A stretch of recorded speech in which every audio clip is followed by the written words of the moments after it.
guys, thanks for coming back. This is US Agent 27. I'm from the MUCollectorClub.com forums, and today I'm going to take a look at the DC Signature Collection monthly figure for January, which is Saint Walker. Saint Walker is the first Blue Lantern in the comic storyline. He's actually the third Blue Lantern we've actually gotten.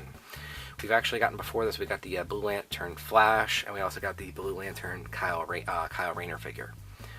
But in the comics, Saint Walker, to my understanding, was the first Blue Lantern. So, a much overdue figure. Really glad we got him, and we're going to kind of take a look at him together today. So first up, let's talk about sculpt.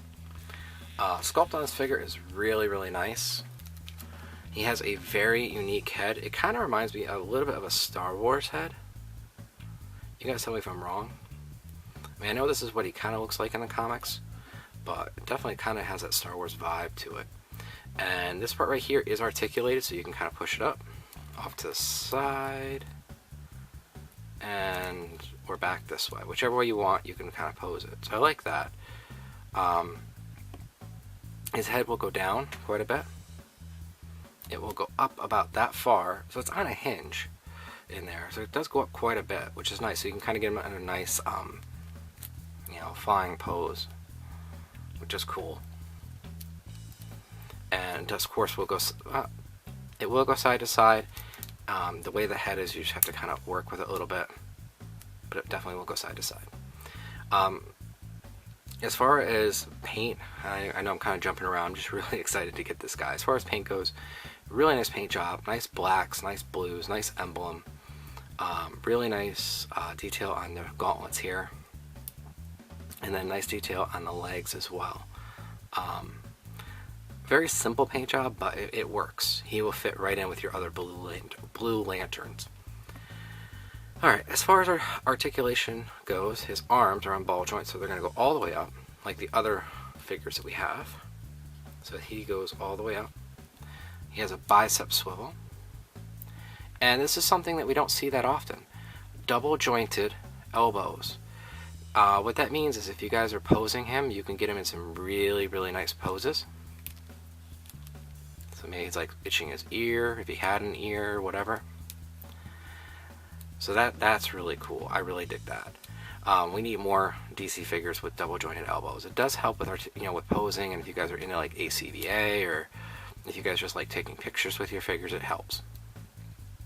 I'll talk about the hands last. He does have an ab crunch, and again, I just got this guy, so let's see. It doesn't go forward that far, and I don't really want to force him, but it doesn't look like it goes forward that far. It goes back a little bit, but not as much range of emotion as I would like. Did I say range of emotion? I mean range of motion as I would like. Torso swivel, and we have our standard DC. You see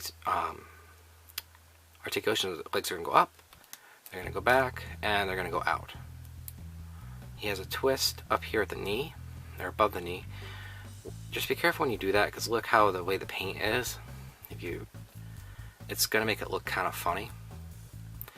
Now this is where this figure gets really interesting. He has double jointed knees, which look awesome. I really wish, let me back up the camera so you guys can kind of see what I'm doing. I really wish we would get more double jointed knees on these figures.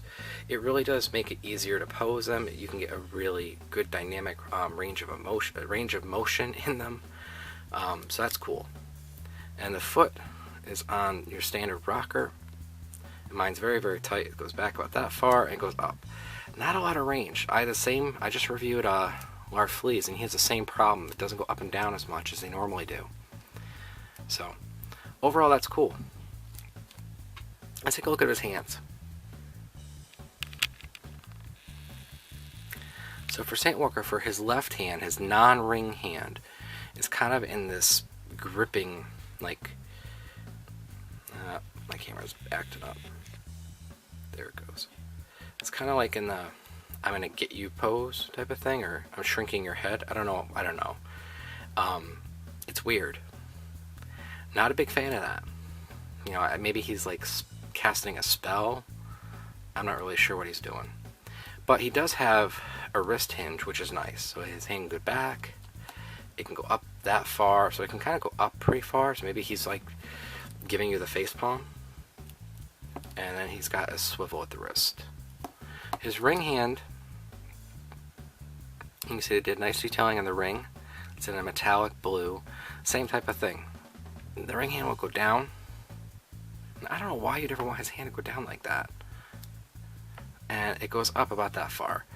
Again, not sure why you'd want that, but you could do it if you wanted to.